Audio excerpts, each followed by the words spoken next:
Hello and welcome. My name is Dean Murray and I'm the creative force behind writingcode.net. Today we're going to talk about JavaScript. Specifically, we're going to be covering the call stack, the event table, the event queue, and the event loop. This is a set of concepts that was really helpful to me as I started to learn JavaScript and figure out which parts of the language were synchronous and which parts were asynchronous. I think these are key concepts for anyone working with JavaScript, but I had a hard time finding this information online explained in a straightforward manner. So I wanted to do something that would make it easier for anyone else out there who was trying to get their arms around these concepts. In our example, we're going to use three functions: function A, function B, and function C. Function A is going to call function B, and then function B will in turn call function C. You can see function B being called at line 4 in function A, and then function C being called at line 3 in function B. The rest of the lines in each of those functions are just miscellaneous lines of code that don't call any other functions. It may feel unimportant, but the distinction that all of those other lines are not invoking other functions is crucial as you're trying to understand the way that the call stack works. It allows for a much simpler example. The call stack, which you can see on the left, is a LIFO construct which helps the computer know what order to do things in as it's working its way through functions. When I say LIFO, that means last in, first out. Since the call stack is a LIFO construct, that means that the focus, or the function that is being worked through or executed by the processor, is always going to be the item that was most recently placed onto the call stack. When referring to the item that was most recently placed onto the call stack, we generally say it is the item at or on the top of the call stack. As we start our example, we're going to say that function A has been called and that the thread is currently at line 1 in function A. Over on the call stack, you can see that function A has been placed at the bottom of the stack, but since it's the only thing on the stack, it's also the item at the top of the stack. Since it's the item on the top of the call stack, it's the active function and therefore what we're going to continue working through. Now the execution works down to line 2, XX, and then line 3. At this point, nothing has changed with regards to what's in the call stack. As we hit line 4 in function A, function B is called. This places function B on the top of the call stack and shifts focus for execution purposes into function B, line 1, ZZZ. Now execution shifts to line 2 in function B, and as you can see, nothing is happening with function A. It's frozen. As execution or focus moves to line 3 in function B, function C is called, which places function C onto the top of the call stack. Functions A and B are now both frozen, and function C, line 1, is where the execution focus is. As we work down through function C, line 2, and then line 3, and then line 4, function C is where the focus is still. As we get to line 5 in function C, and there isn't anything else that needs to be done or other functions that need to be called, function C finishes execution and comes off of the call stack. After function C is off of the call stack, function B is the top item in the call stack and focus shifts to it, picking up where things left off with the call of function C. From there we move down to line 4 in function B and then line 5. After line 5 executes, function B has finished and comes off of the call stack, allowing focus to shift down to function A, where things will resume with line 4 having just finished calling function B. Execution will move down from line 4 to line 5 in function A, and then once line 5 has finished execution, function A will come off of the call stack, leaving the call stack empty. This is basically the guts of how JavaScript works. It has a call stack, which is a synchronous LIFO construct. As you place items into the call stack, the focus keeps shifting up to the item that was most recently placed onto the call stack. If you put too many things in the call stack without giving it time to resolve the items that are already in there, you can overrun the block of memory assigned to the call stack and cause a crash. This is what is being referred to when someone talks about a stack overflow. Normally though, that isn't a problem. You add some stuff, but before the stack can get too full, you manage to clear it back off. In a lot of situations, a synchronous construct would be just fine. But when you're working with the web, a synchronous construct becomes problematic. You don't know when people are going to respond to the content that you've loaded into their browser, or which content they're going to respond to, or even which order they're going to respond to the content in. Because of that, web-based programming is always going to need some sort of asynchronous construct. With JavaScript, this asynchronous need is filled by the event table, the event queue, and the event loop. As you can see in our next example, we still have functions A, B, and C, but they've changed a little. Function A now has some kind of mouse event listener where the system is looking for a click, highlight, or movement of some kind. We're calling this event listener mouse1, and the system is going to start listening for that event when focus makes it to line 2 inside of function A. Function A still calls function B on line 4, and function B line 4 initiates another event listener that we're calling mouse2. Function B will again call function C on line 3, and then function C line 1 has a third event listener that we're calling mouse3. Additionally, we have added in functions D and E, with E being called by D on line 2. Finally, for purposes of this example, we're going to say that the mouse3 event listener just happens to take place when execution of the code reaches C3, while mouse1 happens when execution of the code reaches C5, and mouse2 happens when execution of the code reaches B5. To be completely clear, because these are event listeners of some sort, there is no actual way to know at the time the code is written which of them will happen, or when they'll happen, or in what order they'll happen. But for purposes of making our example sensible, we're going to assume the above order of events. With that background in place, let's go ahead and get started with the initial call of function A. As you can see, the call stack is still there looking exactly like it was in our first example, but we've added the event table to our model. We'll talk more about the event table as we work through our example. As we call function A, it is placed onto the call stack just as we saw in the example before this.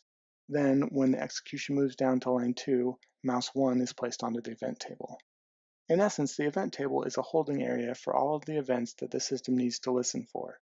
Listeners can sit on the table indefinitely, and then when the event that is being listened for occurs, if it occurs, the event table will register that the event has occurred. Now that mouse1 has been placed on the event table, the focus for function A moves down to line 3, and then when line 4 is reached, function B is called. This places function B on the top of the call stack, and the execution focus shifts to function B. Inside of function B, we move down to line 2, and then line 3. Line 3 of function B calls function C, which puts function C on the top of the call stack, and shifts the execution focus to function C. Line 1 inside of function C is mouse3, so that event listener is placed on the event table, and then execution focus moves down to line 2. At this point, our event table is watching for 2 events, neither of which has happened yet. When the focus moves down to line 3, the mouse3 event takes place, just as we previously discussed would happen. When the event table registers that the event has taken place, this causes mouse3 to be shifted off of the event table and into the event queue. Now the event queue knows that function D, the function associated with mouse3, needs to be called the next time that there is a chance to do so. We talked about the fact that the call stack was a LIFO construct. Well, the event queue is a FIFO, or a first in, first out construct. That means that since mouse3 was the first item in the queue, it will be addressed before anything else that might be added to the queue subsequently. As far as the call stack is concerned, function C is still where the focus is. The execution focus will move down to line 4 and then proceed to line 5. When it reaches line 5, the event that mouse1 has been listening for happens, and that in turn pushes mouse1 off of the event table and onto the back of the event queue. Because mouse1 is behind mouse3 in the event queue, it won't be resolved until after mouse3 is resolved. With that, function C has finished execution and it comes off of the call stack, which shifts execution focus to function B. Function B has just finished with calling function C on line 3, so it moves to line 4, which then places mouse2 on the event table. As the focus moves down to line 5, the event that mouse2 is waiting for occurs, and mouse2 is shifted off of the event table and onto the event queue. The event queue now has 3 items on it, all of which would like to be executed, but the event queue can't be addressed until the call stack is empty. Focus has been in function B, but it's finished executing, so it comes off of the call stack and focus shifts to function A, resuming where it left off, having just called function B on line 4. Focus shifts down to line 5, and then once line 5 has been executed, function A has completed execution and comes off of the call stack, leaving the call stack empty. That's a good thing for our event queue. I'm only just now showing it on the screen, but the event loop has been there the entire time.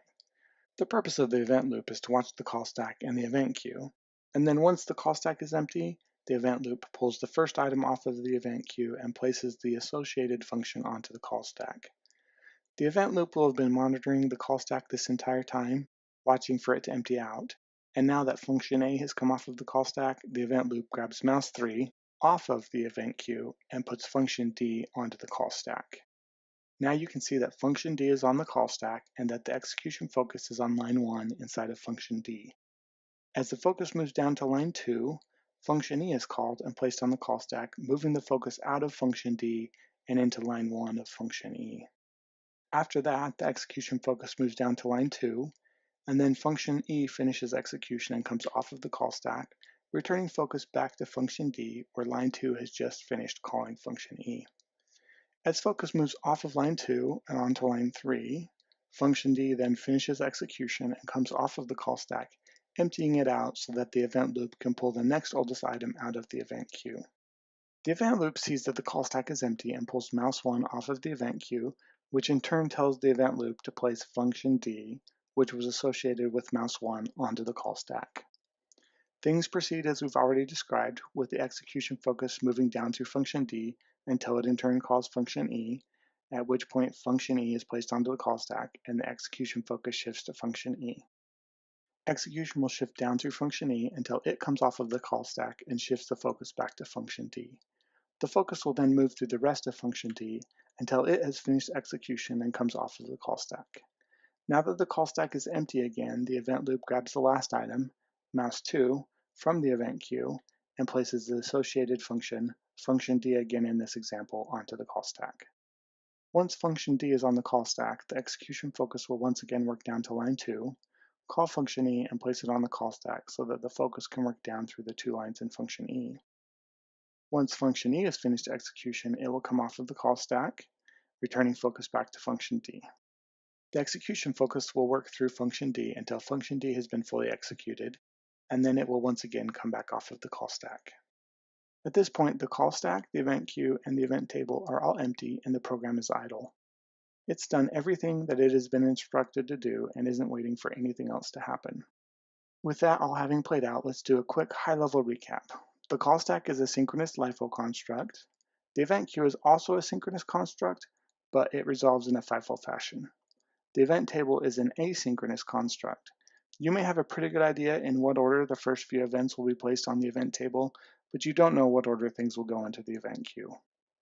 However, barring some other things that we haven't talked about yet, when your call stack places something onto the event table, you know that regardless of how quickly the user fulfills the conditions of that item to shift it down to the event queue, that item still won't be addressed until after your call stack has been emptied out. Because of that, you know that you're going to finish whatever function you're currently in before the function that event listener is associated with is going to be pulled off of the event queue. I hope this overview has been helpful.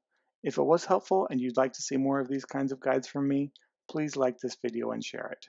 The question of whether or not I'll continue making these kinds of videos will depend largely on what kind of response I get from people to this first guide. That's it for now, but happy coding, and hopefully we can do this again soon.